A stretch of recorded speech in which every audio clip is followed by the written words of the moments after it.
Before we begin, if you're enjoying these calming, informative stories, don't forget to like and subscribe. It helps the channel grow and keeps these videos coming. Leave a comment telling us where you're listening from and what time it is there. We love seeing how far these videos reach and when they help you unwind. Now, settle in, get comfortable, and let's begin.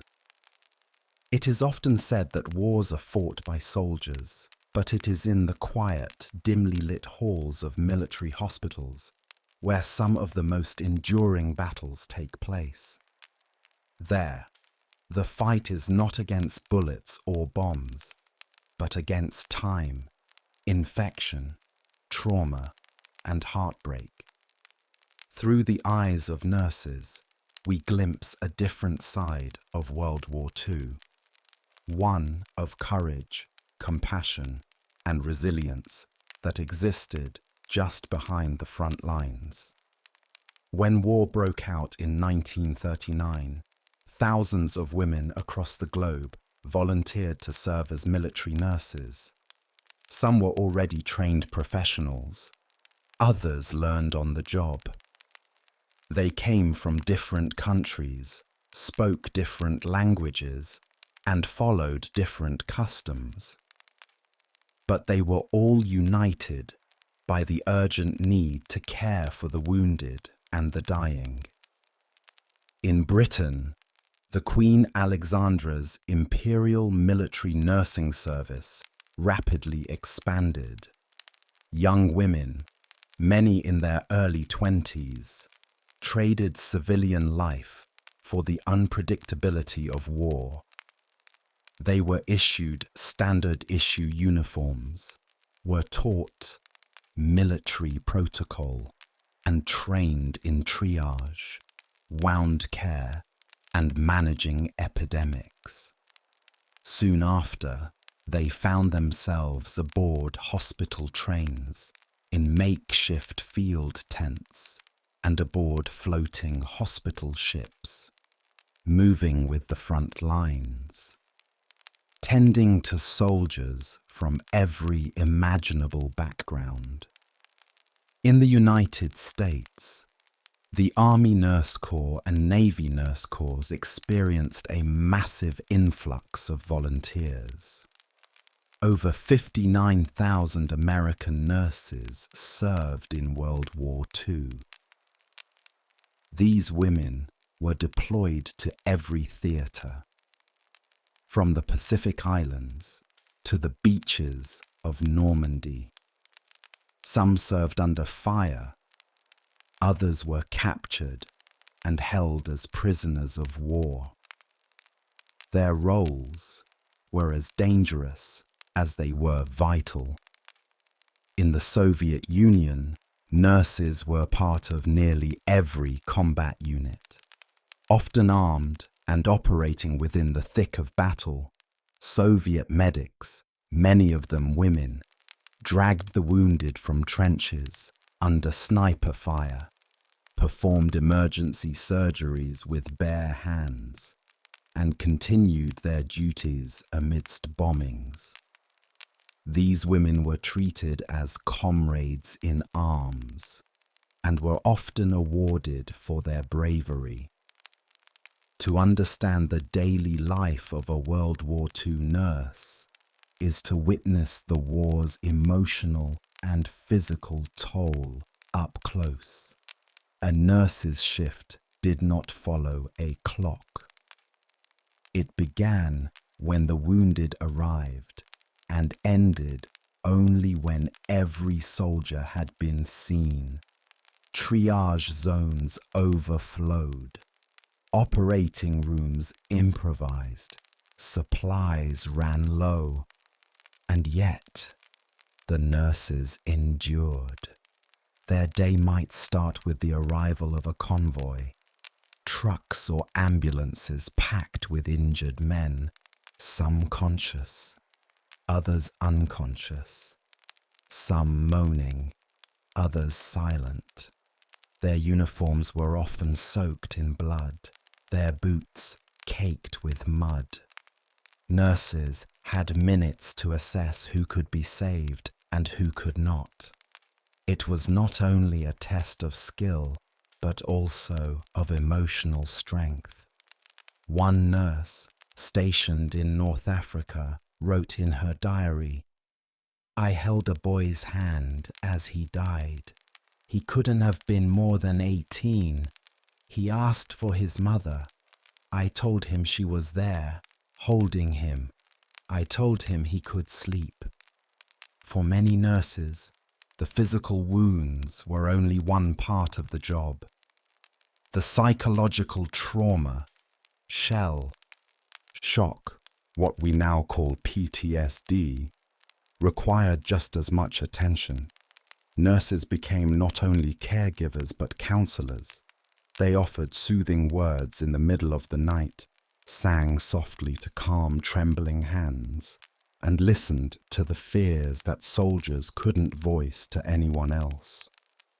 Nurses were also pioneers.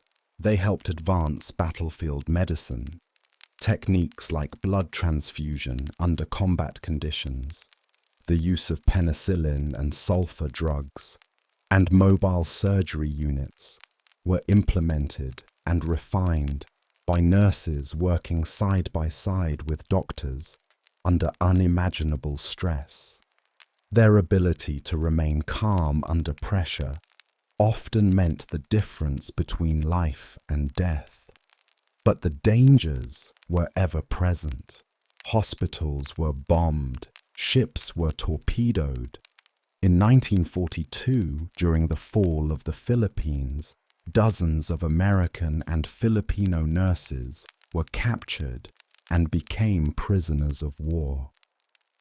They continued to care for fellow prisoners, improvising with scarce supplies, making bandages from bed sheets, and feeding patients from their own rations. They became known as the Angels of Bataan. These women were not looking for glory. They didn't seek medals or recognition. Many wrote letters home that minimized the horror they saw, trying to shield their families from the reality of their work. But those who survived carried the weight of their experiences for a lifetime. Evelyn Clarke had just turned 24 when she walked into the recruitment office in central London. The year was 1940, and the German Luftwaffe had begun its nightly bombardment of the city. The air raid sirens were no longer a warning. They were a soundtrack. Despite the danger, Evelyn stood in line, her papers folded neatly in her hand, her eyes calm but determined.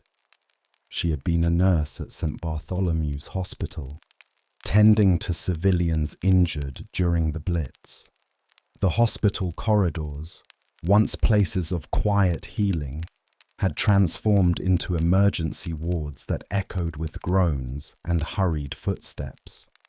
Her shift never ended on time, and sleep was a luxury. But Evelyn knew that beyond the borders of Britain, the suffering was worse. She had seen photographs, read reports, and overheard the doctors' whispered worries. And so she volunteered. Training began at Aldershot, a sprawling military base southwest of London. There, Evelyn joined dozens of women like her, some younger, some older, some confident, others nervous. They came from all walks of life. Some had grown up in the countryside, others in the bustling streets of Birmingham or Glasgow. Their accents differed, but their goal was shared: to serve. The regimen was strict. Days began at 5:30 a.m. with physical drills. Though not trained as soldiers, they were expected to march, to lift stretchers, to know how to move quickly under duress. They learned how to set up a mobile hospital in under an hour, how to work by candlelight or in blackout conditions, and how to bandage wounds in the mud or snow. The classrooms were filled with medical lectures: how to treat burns from incendiary bombs, how to manage gas injuries, how to sterilize instruments in the field. They practiced on dummies at first, then on each other. Evelyn remembered the first time she inserted a needle into someone else's arm. Her hand trembled slightly. Her instructor nodded approvingly. "That's good. Better a little nervous than too bold." But the most crucial part of their training came in the psychological sessions. These weren't formal. They didn't sit in circles or talk about feelings. Instead, their instructors, all nurses who had served in World War I, shared stories. Real, brutal stories. One woman recounted how she'd held a man's leg together with her hands until a surgeon arrived. Another described the smell of gangrene. Yet another warned about the emotional numbness that might settle in, a defense mechanism that could become dangerous if left unchecked. "You'll cry when no one's looking," she said, "and that's all right. Just don't forget that they need you to be calm when they can't be." After 3 months, Evelyn was assigned to the 12th British Field Ambulance Unit. Her first deployment was to a base in southern England, where injured soldiers returned from the beaches of Dunkirk. It was a baptism by fire. Men arrived in waves, some limping, others carried on stretchers. Many were silent, their eyes vacant. The nurses barely had time to sleep between convoys. Then came the orders to cross the Channel. The Allied forces had begun preparations for a long and brutal campaign through France, and Evelyn's unit was to follow behind the advancing troops. She boarded the landing craft at Southampton on a grey morning in June 1944, just weeks after D-Day. The sea was rough. She had never been on a ship before, and the movement made her nauseous. But she held it in. So did the others. They had all been warned that seasickness was better than the alternative. German U-boats. When they landed in Normandy, the beaches were littered with the remains of battle. Burnt-out tanks, scattered boots, bent helmets. The smell of cordite and blood lingered in the air. Her first job was to help establish a triage station in an abandoned barn just a few miles inland. The floor was swept clean, the rafters checked for stability, and then they set up their cots, stretchers, and tables. It wasn't much, but it was enough. Within an hour, the first wave of casualties arrived. Some had bullet wounds, others had shrapnel embedded deep in their limbs. A few were barely clinging to life. The doctors shouted instructions. The orderlies moved swiftly. Evelyn's hands never stopped. She held down writhing bodies as morphine was administered. She wiped blood from faces and whispered reassurances in soldiers' ears. The days blurred together. Morning and night lost their meaning. The only clock they followed was the rhythm of arrival. Ambulances, then silence, then more ambulances. She learned how to sleep sitting up. to eat cold rations in 5 minutes, to change dressings in the dark. Her uniform became stiff with dried blood, her boots soaked from the ever-present mud, and yet she found moments of grace. One evening, as the sun dipped low and the sky turned gold, a young private with a chest wound began to sing. His voice was shaky, but the tune was clear. We'll meet again, don't know where, don't know when. Slowly, the others joined in. Voices cracked, some wept, but for a few minutes, they were not in a war zone, they were home. Evelyn later wrote in her journal, "Hope is strange, it appears where it shouldn't. Between broken ribs and in the eyes of someone who's lost too much blood, and still it's there."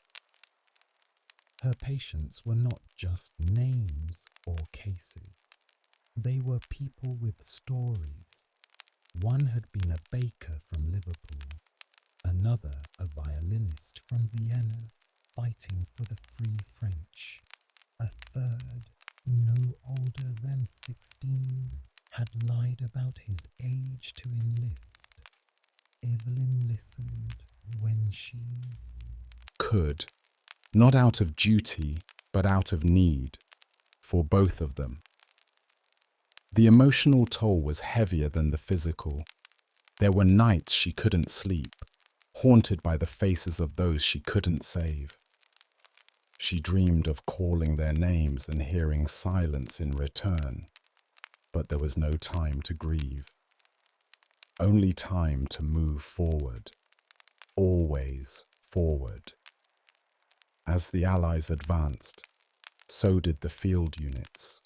They moved through hedgerows and ruined towns, setting up anew in old churches, empty schools, and even railway stations. Each place bore the scars of war, and each became a temporary sanctuary under the care of Evelyn and her fellow nurses. By late autumn of 1944, the war had moved inland. Allied forces had pushed through much of France, and the once silent fields were now marked by the clatter of supply trucks, the rumble of tanks, and the distant thunder of artillery. The air was colder, the days shorter, and the casualties more frequent. Evelyn Clarke and her unit were now operating out of a former textile mill near the outskirts of Charleroi, Belgium, a battered industrial town slowly recovering from occupation. The building still smelled of oil and damp cotton. The broken windows had been patched with canvas, and the looms had been shoved into corners to make room for stretchers and supply crates. This was the new field hospital. There was no heating. Only the bodies of dozens of men, lined side by side under army blankets, provided warmth. It was in Charleroi that Evelyn encountered one of her most defining challenges, the treatment of enemy soldiers. Up until this point, nearly all of the wounded who passed through her care were Allied troops, but as battles raged closer to the German border, the field units began receiving prisoners of war, Wehrmacht soldiers, wounded in combat and captured by advancing troops. One evening, under low candlelight, a soldier arrived with a leg wound that had turned septic. He was barely conscious, murmuring in a language Evelyn did not understand. His uniform was bloodied, the insignia torn. His hands trembled as she approached. A young interpreter standing nearby translated softly. He says, "He thought you were an angel. He thought he died." She didn't answer. Instead, she got to work. Evelyn cleaned his wound, applied disinfectant, and stayed by his side while the doctor prepared for surgery. The other patients in the room looked on, some with curiosity, others with visible discomfort. One British sergeant, his arm in a sling, muttered bitterly, "Why waste the medicine on him?" She paused, but only for a moment. "Because he's human," she said. "Because he's bleeding. Because that's what we're here to do." Later, when the soldier's fever broke, he reached for her hand. She held it. They didn't speak. There were no shared words. But in that silence was an understanding deeper than language. He was someone's son, just like the others. Evelyn was not alone in facing these moral crossroads. Every nurse in her unit struggled with the same questions. How do you comfort someone who, days before, might have pulled a trigger aimed at your countrymen? How do you maintain compassion in a war filled with cruelty? The answer was never clear-cut. But for Evelyn, it came down to this. The uniform did not define the soul. Suffering, in the end, made everyone the same. Outside the hospital, the world was changing rapidly. Towns were being liberated one by one. Flags returned to rooftops. People stepped out from hiding places, cautiously at first, then joyfully. Evelyn watched as locals wept with gratitude and offered what little they had. A piece of bread, a warm scarf, a candle, in thanks to the troops and their nurses. But joy was fleeting. The winter that followed was brutal. The Battle of the Bulge, Germany's final major offensive, began in December 1944. The Ardennes forest, covered in snow, became a killing ground. Thousands were wounded in the freezing conditions. Ambulances came in non-stop. Evelyn's wrapped feet turned black from frostbite. She watched young men weep, not from pain, but from the loss of their friends. They arrived in groups. They left in silence. She remembered a boy with golden hair and a quiet voice. His leg had been shattered, and gangrene had begun to set in. He asked if she thought they could save it. She didn't lie. "No," she said softly, "but we can save you." He nodded, then whispered, "That's enough." After his amputation, he stayed in the hospital for weeks. Evelyn brought him books, wrote letters for him, and even sat with him as he learned to balance on crutches for the first time. In her journal, she wrote, "Sometimes saving a life is not the same as restoring it. Sometimes it means helping someone find the will to move forward despite what's been taken." There were quiet moments, too. One Christmas Eve, the nurses pooled together what rations they could. They decorated the ward with scraps of cloth and pine boughs. A violinist, a wounded soldier with only one good hand, played a slow, haunting tune. For a moment, war seemed far away. The soft glow of lanterns, the faint music, the scent of pine and paraffin. It felt almost like peace. But peace was still months away. Each day brought new injuries, new names, and new stories. Evelyn had begun to memorize the patterns. Shell fragments lodged in the side, mine wounds to the foot, bullet wounds to the shoulder. She learned how to anticipate shock. She knew what a man looked like seconds before he collapsed.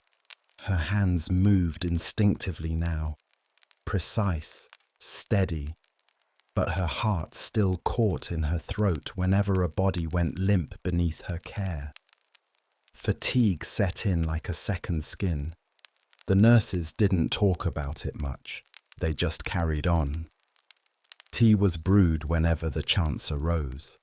Cigarettes were passed around like currency. Laughter came in short bursts. A shared joke, a memory from home, a clumsy attempt at French with the local boy. They lived between trauma and tenderness. Evelyn kept a small tin box in her pack. Inside were folded letters from her parents, a pressed violet from a French hillside, and a photograph of her sister. She opened it some nights, sitting on her cot, letting the memories tether her to the world beyond the war. It reminded her that she wasn't just a nurse. She was still Evelyn Clarke.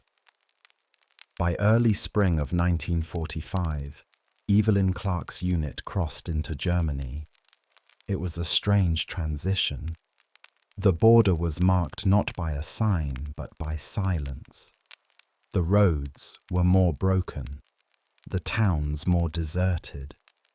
Trees stood bare against grey skies, their branches skeletal, like reminders of the lives that had once passed beneath them. What had once been cities now lay in ruins, bombed-out shells of brick and twisted steel. Even the air felt different, still, watchful. The field hospital was set up just outside Aachen, one of the first German cities to fall to the Allies. The place had seen months of heavy fighting, and the scars were everywhere.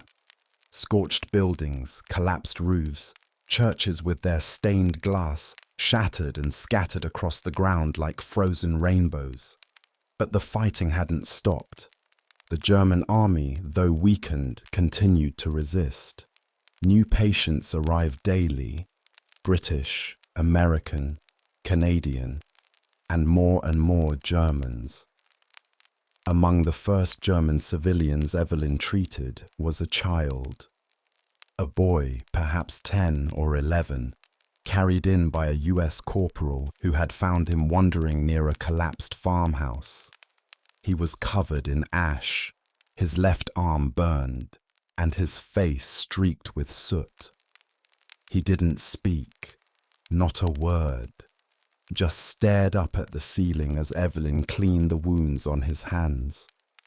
Later, the interpreter said his entire family had been killed in a bombing. He had been playing with his dog outside when the blast hit. When he returned, nothing was left.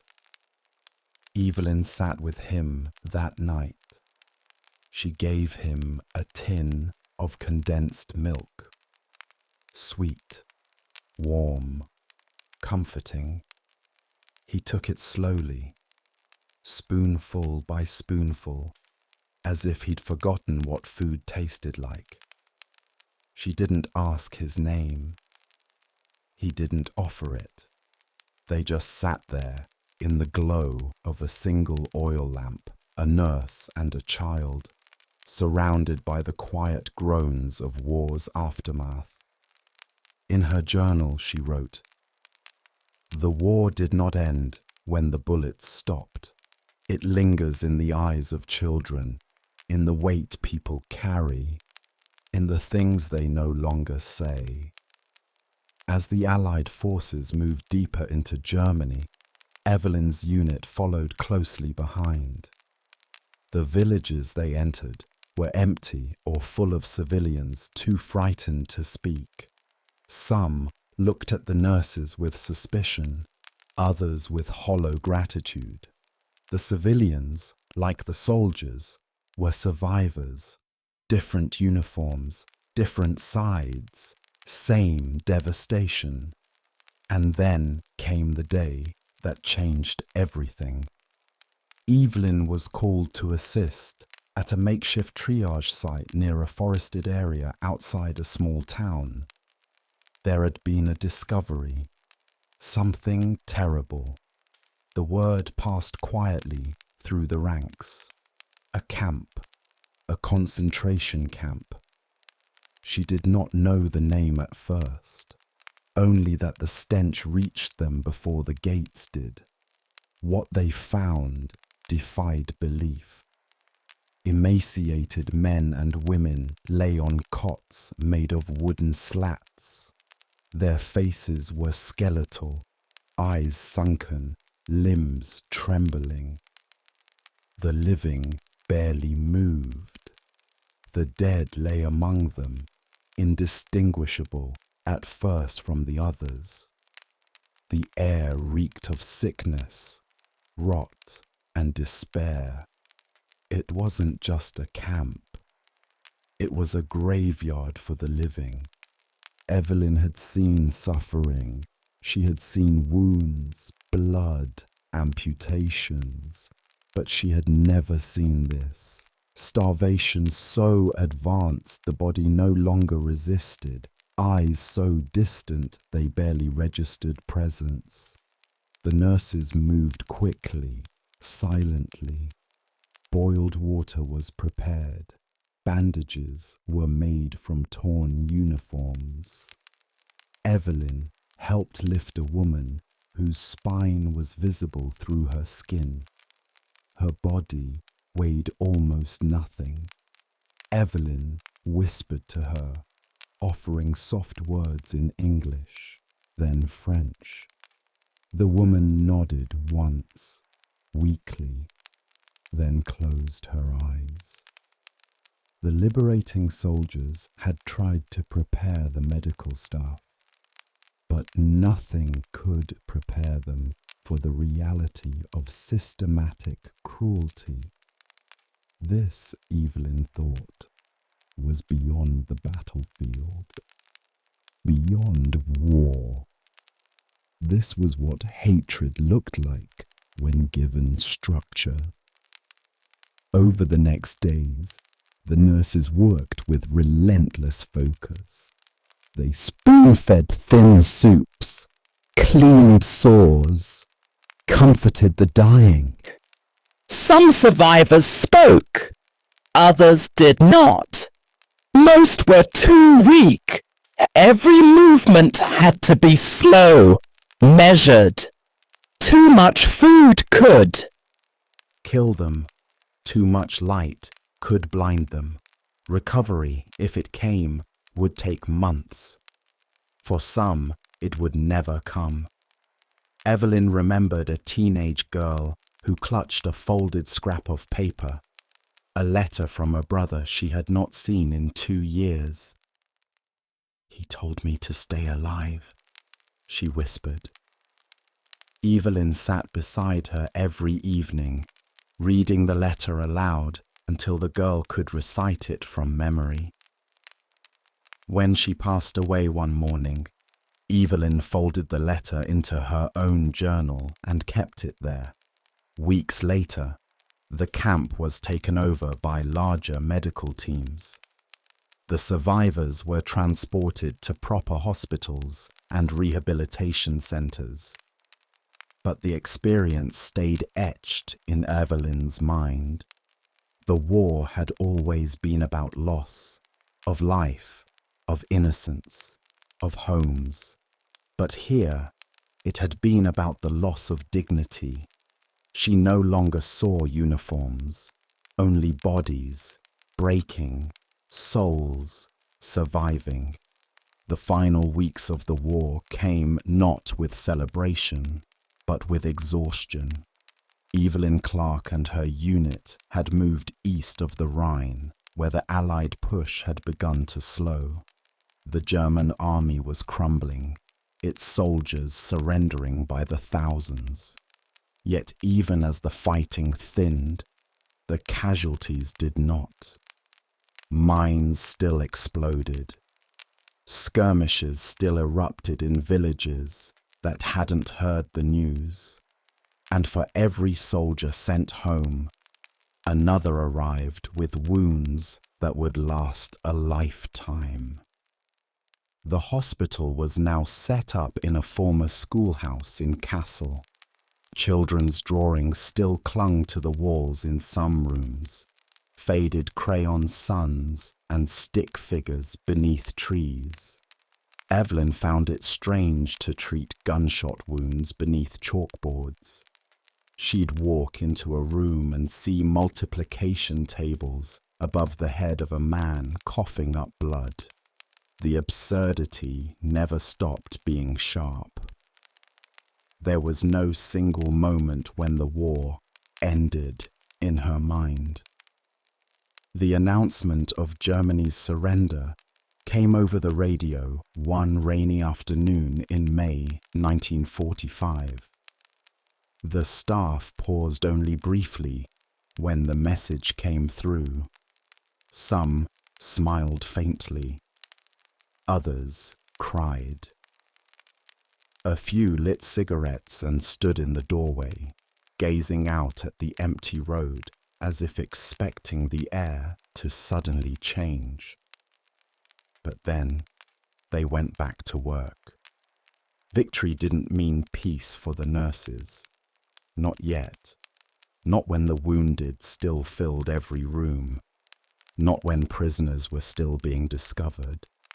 Not when the dead still needed to be buried. Evelyn felt no rush of joy.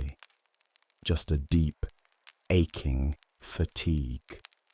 The kind that sits in the bones and makes the simplest tasks feel like climbing a hill.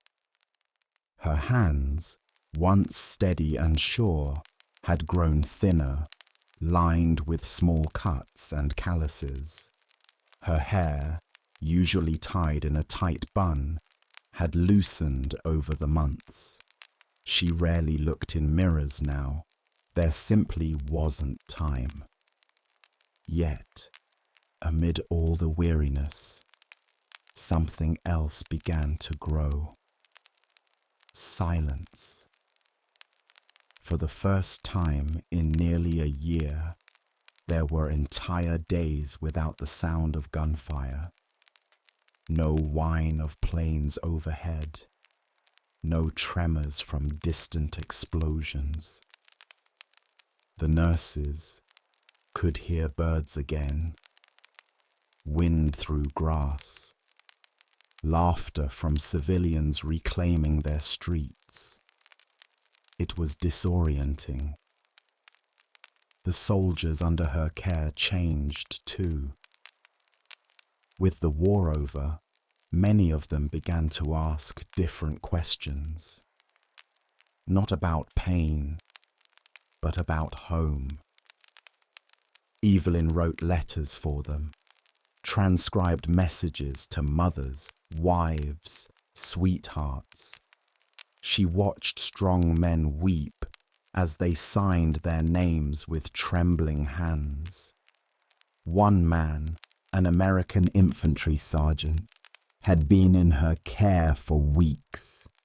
His leg had been shattered by mortar fire, and infection had nearly claimed his life.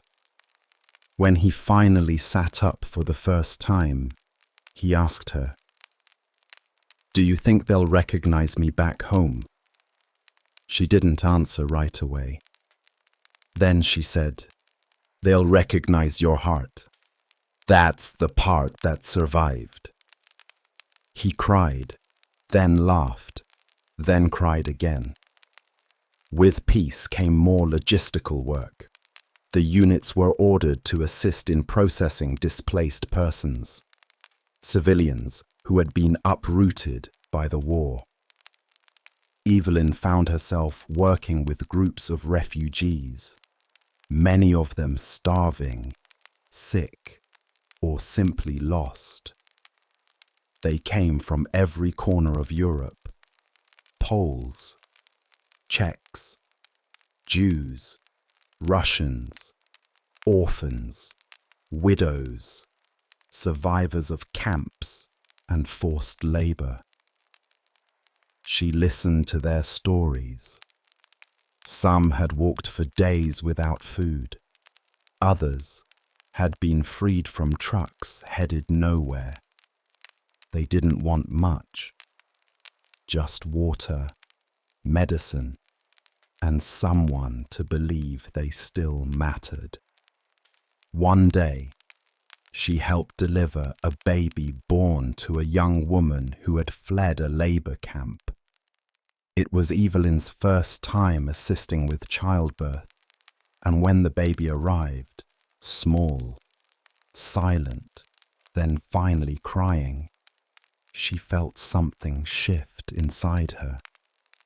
A reminder that life was not just about survival, but renewal. Afterward, the mother took Evelyn's hand and said, in broken English, "You helped give me back something. I forgot how to hope." Evelyn didn't respond. She just nodded, too full of emotion to speak. With the war behind them, some of her fellow nurses began preparing to go home. The mood was bittersweet. They had shared more than anyone back home could understand: loss, fear, quiet triumphs, unbearable fatigue.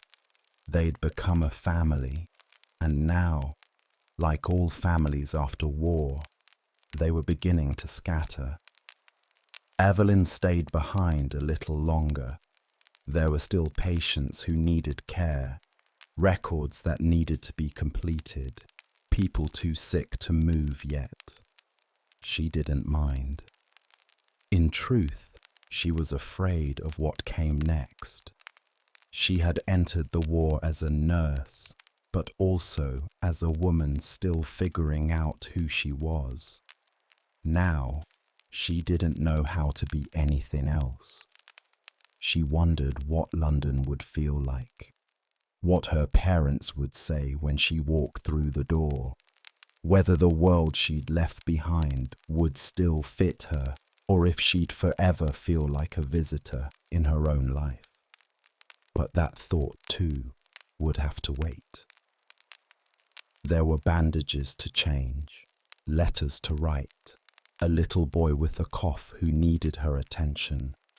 The world was healing slowly. So was she. The soldiers she cared for no longer spoke about battles. They spoke about gardens, bicycles, and the warmth of home-cooked meals. One man described in vivid detail the smell of rain on cobblestone streets in Edinburgh.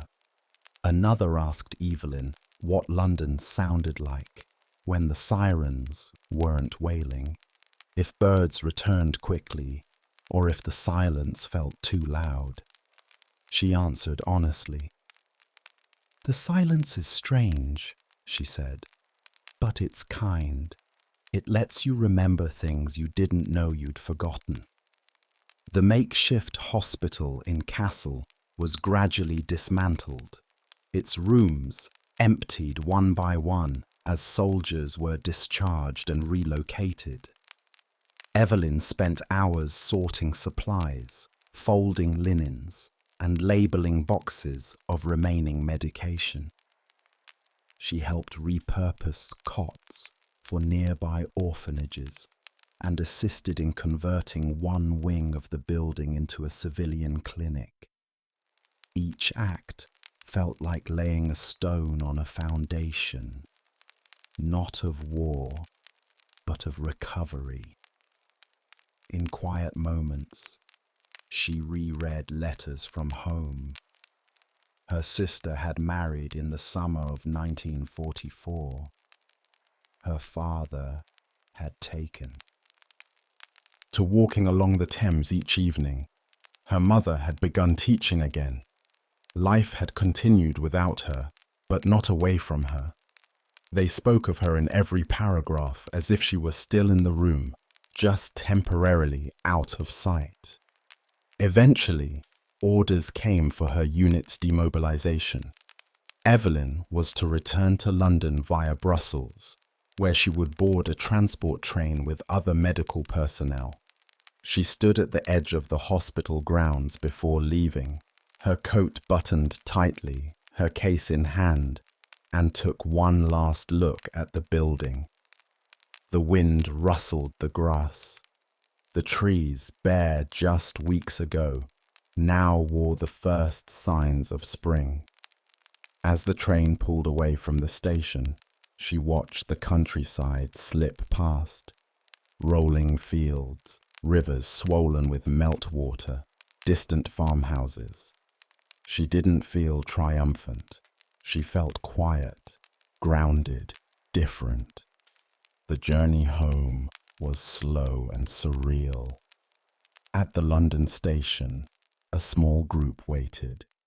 Families with flowers, tearful reunions unfolding along the platform. Evelyn's parents were there, older now, softer around the eyes. They embraced, without words. Later, in the back of a taxi, her mother finally whispered, "You look tired." "I am," Evelyn replied, "but I'm here." Home was familiar, but foreign.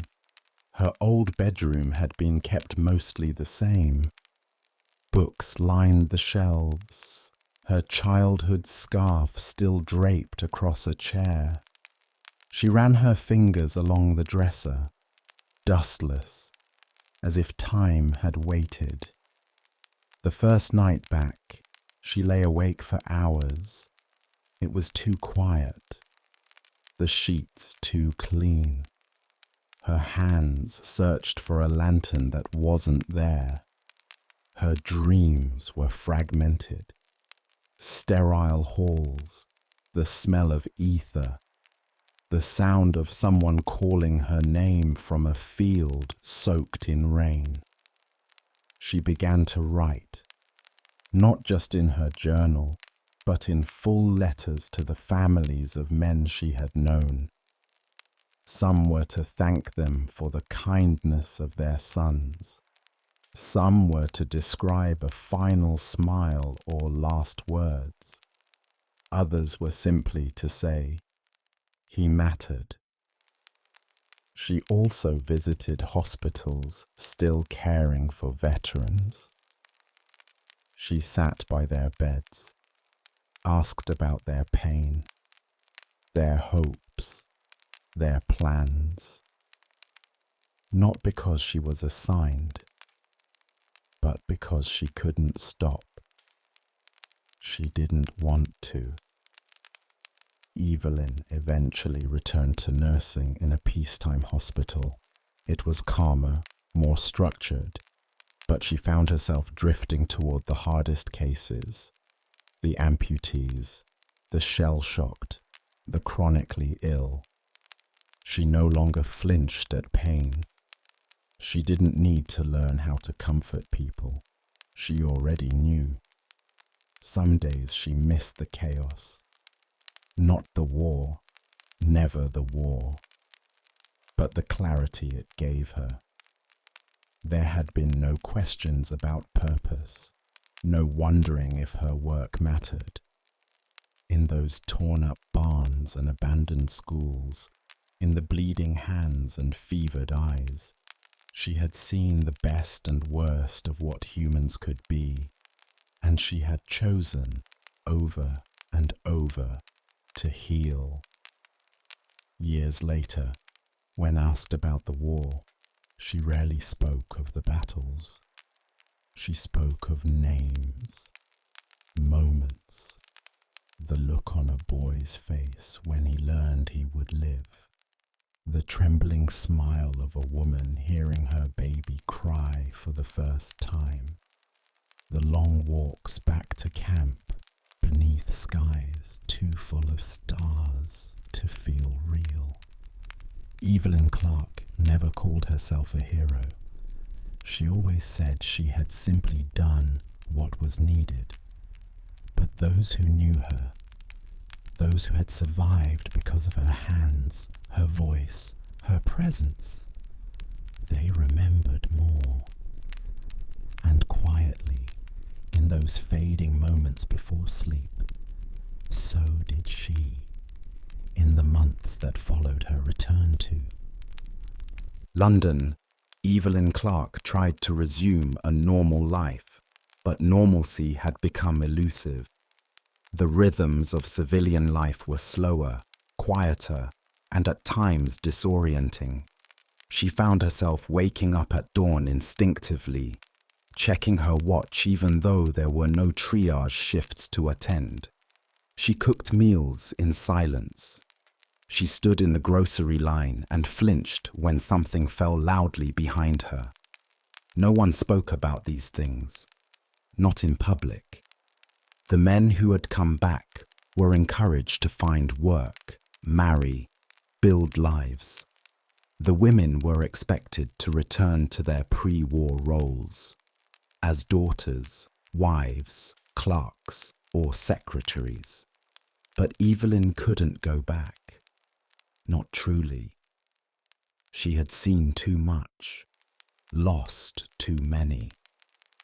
She began volunteering at a convalescent home in Hampstead, where veterans with long-term injuries and trauma were treated. It was here she found purpose again, not in emergency response, but in endurance. These men weren't bleeding anymore, but they were still broken. Shrapnel removed, but pain remaining. Limbs lost, voices silenced by what they had witnessed. She sat with them through long afternoons, reading aloud from newspapers, offering chess games, helping with exercises. She began to understand that healing was not a moment, it was a lifetime. One man, a pilot from the Royal Air Force, had lost his ability to speak after being shot down. His vocal cords were intact, but he had simply stopped using them. For weeks, Evelyn visited his room every morning, speaking to him calmly, never demanding a response. One spring day, she walked in with a book of poetry and read the opening lines of a verse by Wilfred Owen. She paused, and to her surprise, the man whispered the next line. It wasn't loud, it wasn't even clear, but it was speech. It was beginning. Evelyn smiled, then simply said, "There you are." That summer, she began documenting her experiences, not for a book, not for publication, but to remember. She filled a leather-bound notebook with names, stories, sketches of camp layouts, fragments of conversations. It was memory as medicine, preserving what she could so it wouldn't be lost to the passing of time. She also reconnected with several of the women she had served alongside. They met once a month in a small tea house off Covent Garden, sharing stories only they could understand. They laughed, sometimes cried, and sat in silence together without the need to explain themselves. They had learned the same truth. Once you've held a dying man's hand, once you've sewn a wound in a crumbling church lit only by moonlight, you are changed. The years moved on. London rebuilt. Streets were paved again. The skyline shifted. People smiled more easily.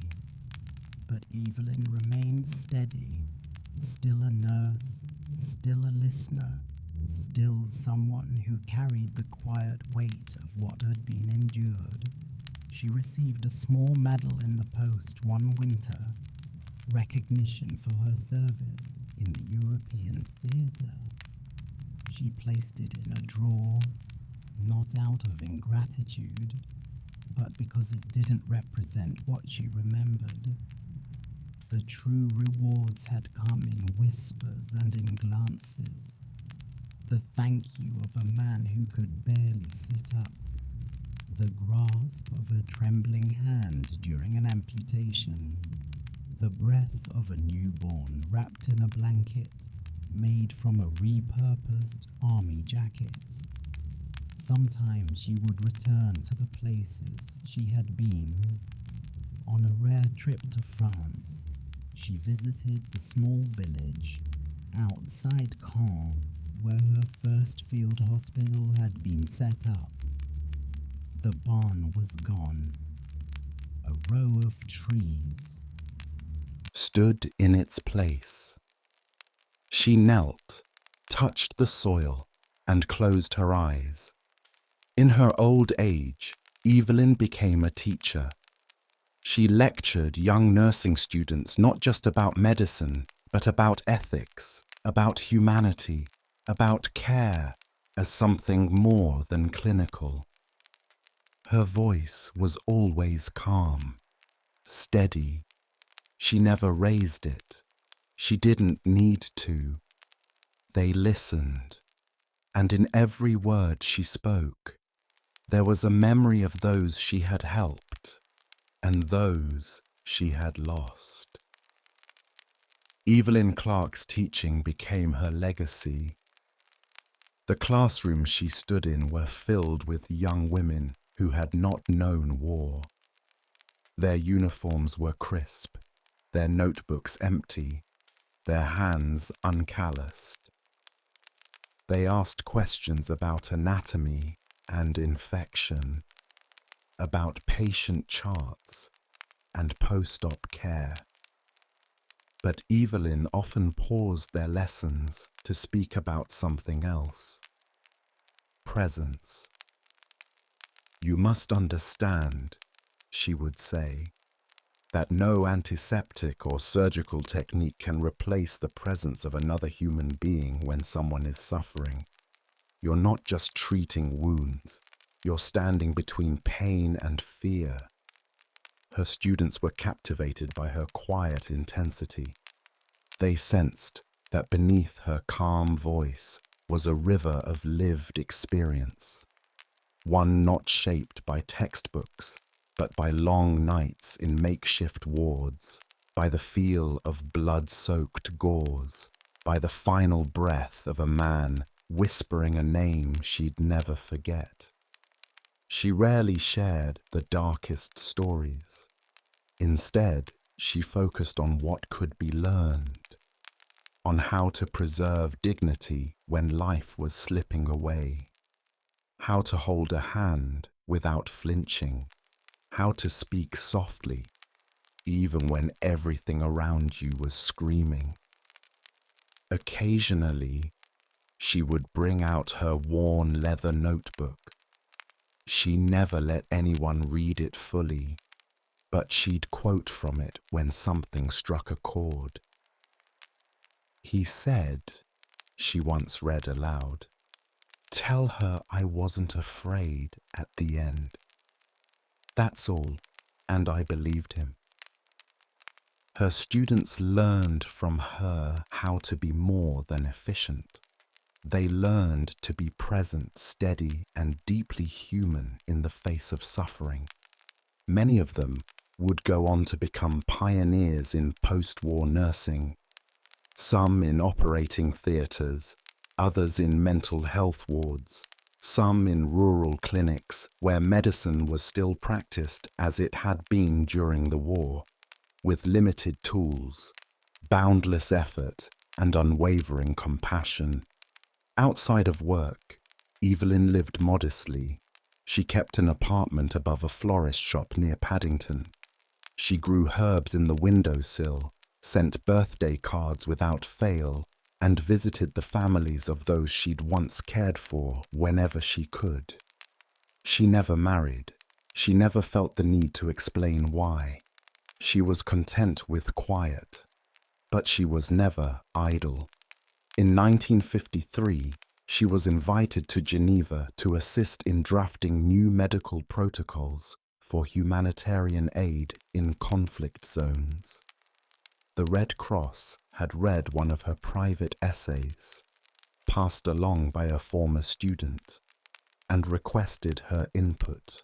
She arrived with a small suitcase and left behind a blueprint for field medicine that would influence generations of nurses. She advocated for mobile sterilization kits, for emergency trauma stations in refugee camps, for recognition that nurses were not merely assistants, but frontline professionals capable of leadership in crisis. She spoke softly but with authority, and she was heard. When wars broke out again, Korea, then Vietnam, then others still, Evelyn's teachings followed. She received letters from young women in uniform. Some she taught, some she hadn't. They wrote about what it meant to offer care in jungle, heat in desert tents, in mountain villages. They thanked her for showing them that it was possible to stand upright in the storm. She kept every letter. As the years wore on, her body slowed, her fingers stiffened, her eyes dimmed, but her memory remained sharp and her voice never lost its steady rhythm. She would walk through her neighborhood each morning, nodding to the shopkeepers who had known her for decades. They called her the nurse, always with quiet reverence. One evening, while sorting through old boxes, she came across the photograph of her first unit, taken in a field outside Bayeux. In it, she stood tall among women in worn uniforms, their sleeves rolled, their faces sunburned, their eyes tired but proud. Some had fallen in later campaigns. Others had returned home and vanished into ordinary life. She traced each face with her finger. She closed the box gently. She never forgot a name. As the decades passed, Evelyn Clarke's war became history. The photographs turned sepia. The letters grew brittle. New conflicts emerged, new generations were born, and the scars of the Second World War faded into textbooks and memorials. But for Evelyn, the war never truly ended. It lingered not in the sounds of explosions or the memories of blood, but in quiet habits, the way she folded blankets with precision, the way her eyes scanned a room as if assessing a triage layout, the way her breath slowed every time someone spoke of grief. It lived in the way she listened, with full attention, never interrupting, never rushing, as if each story she heard carried the weight of something sacred. It lived in the way she looked at silence, not as something empty, but as something waiting. Her life after war was a gentle echo of the one before it. She continued to teach until her hands could no longer hold a pen without trembling.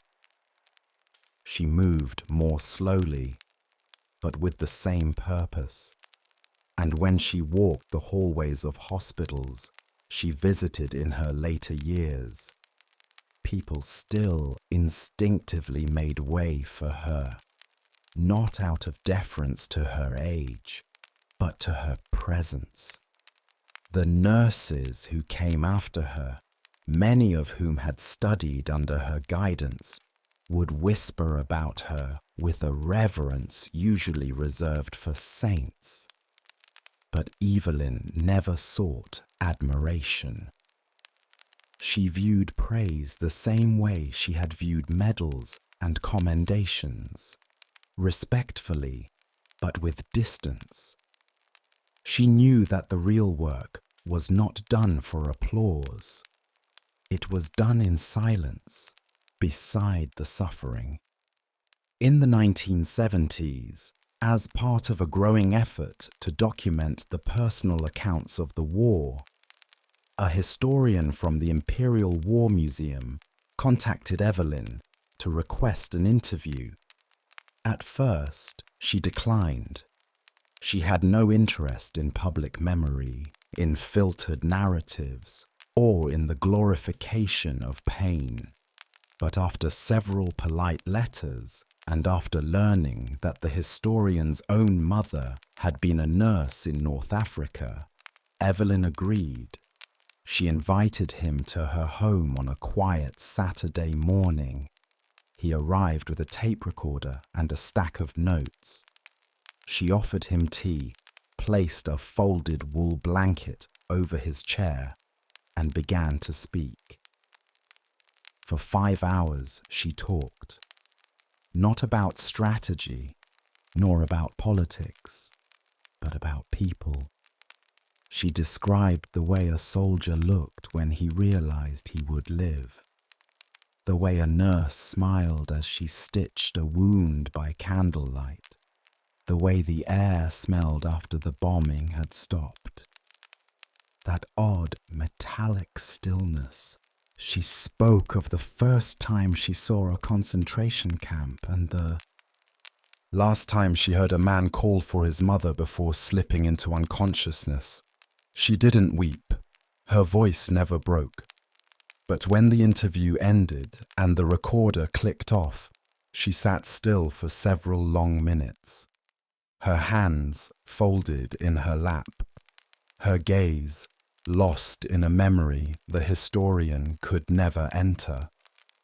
He later wrote that Evelyn Clarke gave him not just facts, but understanding, a depth of clarity that no map or statistic could offer. And when her interview was archived, it became one of the most requested oral histories in the museum's collection. Thousands listened. Many wrote letters. Some simply said, "Thank you for seeing what others could not bear to look at." As Evelyn aged into her 80s and 90s, her body began to fade more rapidly. Her steps shortened. Her voice softened. Yet her mind remained precise, sharp as ever. She remembered every date, every detail, every name of the women who had served beside her.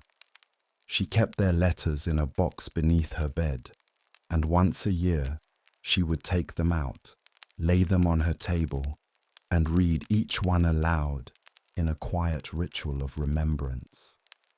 She never considered it mourning. She called it remembering them into the present. Eventually, she required care herself. A young nurse named Amelia was assigned to her during a brief hospital stay. Amelia, only recently graduated, was unaware at first of the history Evelyn carried. But she soon realized that her patient was not ordinary. There was a rhythm in the way Evelyn observed, an awareness in her stillness. She asked Amelia about her patients, about her thoughts on bedside manner, about how she handled emotional fatigue, not as a test, but as an invitation. One evening, Amelia found Evelyn sitting in a chair near the window, the sun setting gently over the rooftops beyond. She was staring at the light with a distant, quiet smile. When Amelia asked what she was thinking about, Evelyn responded, "About how beautiful a quiet day can be after so many loud ones." That was Evelyn's gift, not just to soothe pain, but to witness life in its fullness, even when surrounded by death. She had long since stopped fearing the end. She had sat with so many during their final breaths that she no longer saw it as something to be fought, but as something to be understood. She believed that what mattered most was not how one died, but how one had lived in the days that led to that moment. She had spent her life living in service, not only to others, but to the idea that mercy could survive even the darkest parts of history. And so, as the light dimmed in her own life, she did not reach for grand meaning or final words. She simply sat in stillness, the way she had done beside so many bedsides, and let the memories breathe around her. She was no longer just Evelyn Clarke, the nurse. She was Evelyn Clarke, the witness, the keeper of humanity's thread through war and recovery, through silence and survival. Evelyn Clarke passed away quietly in her sleep at the age of 94. It was a cool spring morning, and the sun had just begun to filter through the lace curtains of her small flat. The scent of blooming lavender drifted in through the open window. Her nurse found her sitting upright in bed, her hands folded gently across her chest, a calm expression on her face, as if she had simply drifted into another place.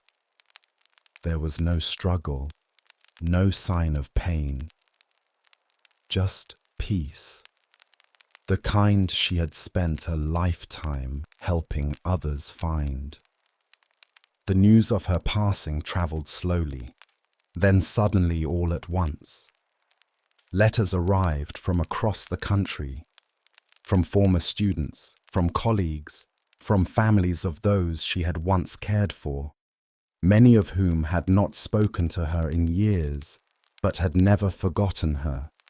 Obituaries spoke not of titles or ranks, but of presence. A woman who made war survivable, one wrote. The calm in chaos. Her funeral was small, as she had requested. No grand procession, no speeches from officials. Just a handful of people who knew her truly. Old friends, former students, neighbors, and a few aging veterans who could still remember the touch of her hand on their forehead, or the sound of her voice telling them it would be all right. They carried photos. Some wept. Others stood in silence. One man, his eyes blurred with age, whispered, "She was the last one who remembered me before I changed." Among those in attendance was Amelia, the young nurse who had cared for Evelyn in her final weeks. She had stayed in touch even after Evelyn returned home from the hospital. In her hands, Amelia held the old leather-bound notebook, the one Evelyn had carried since the war.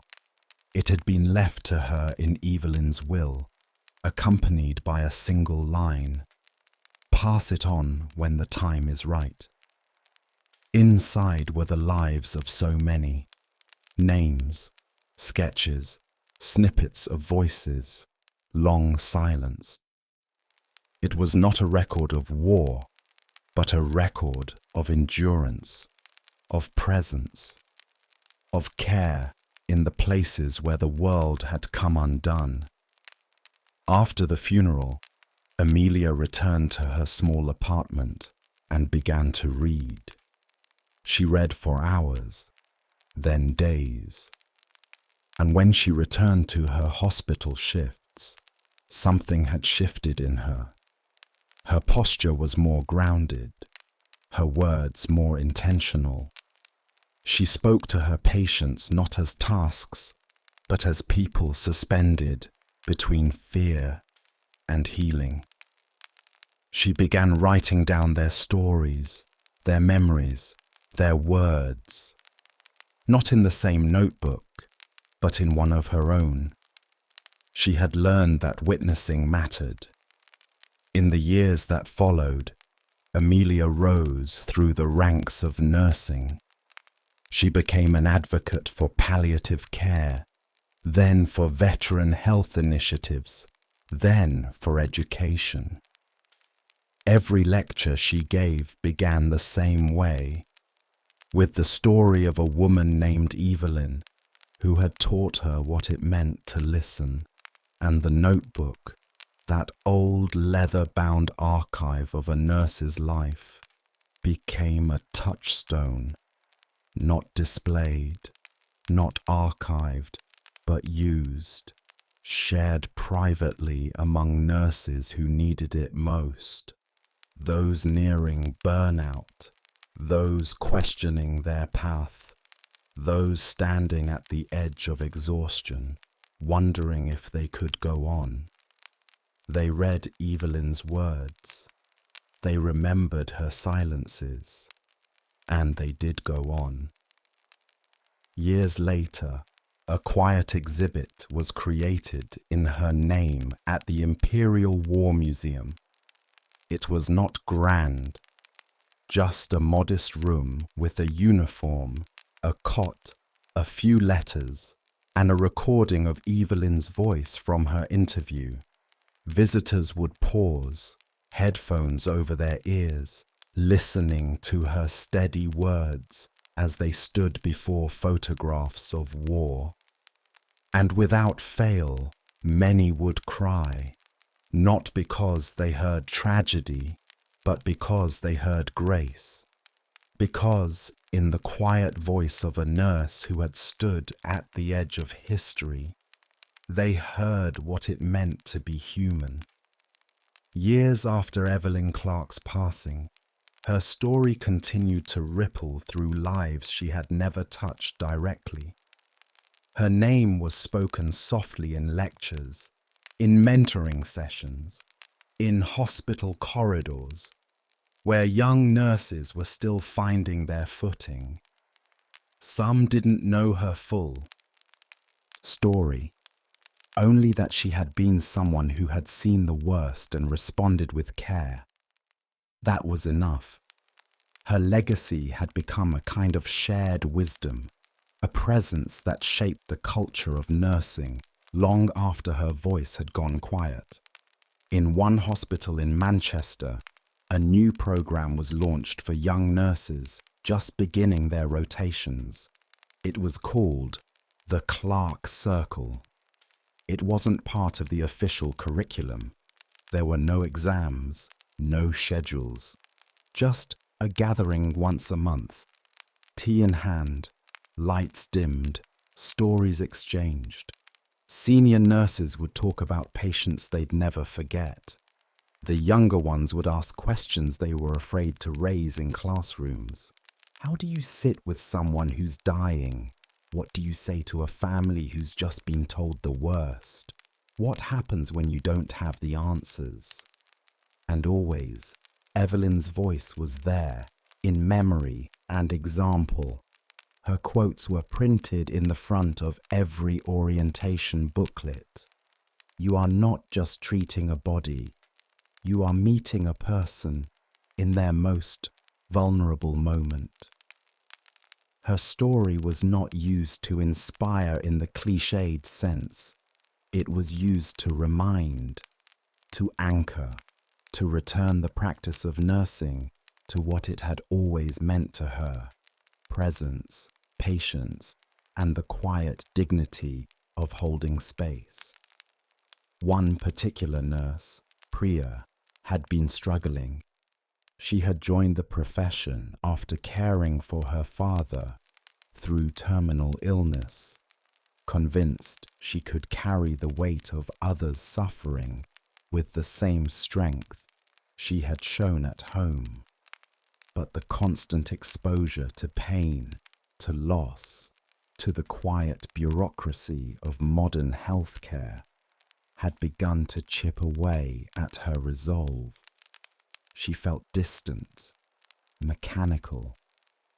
Her hands did the work, but her heart was tired.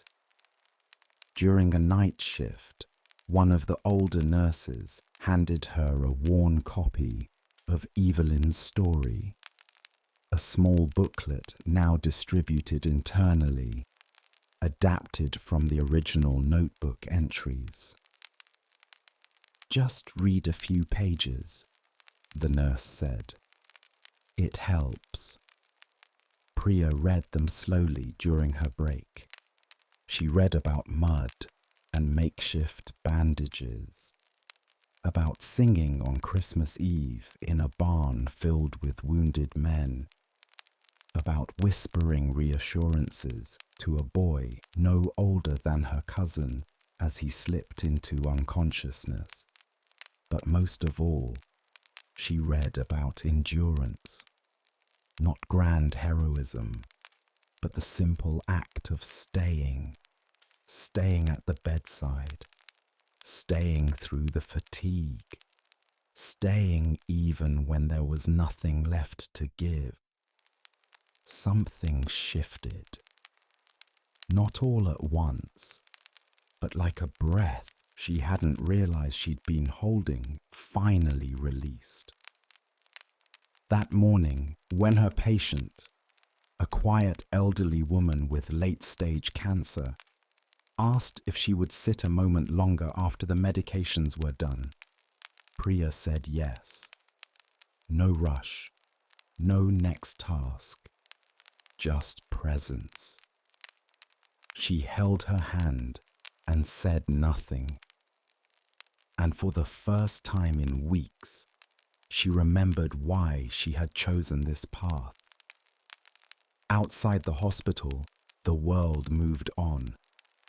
Wars came and went, policies changed, but in small, hidden corners, in hospice rooms, in emergency departments, in nursing schools.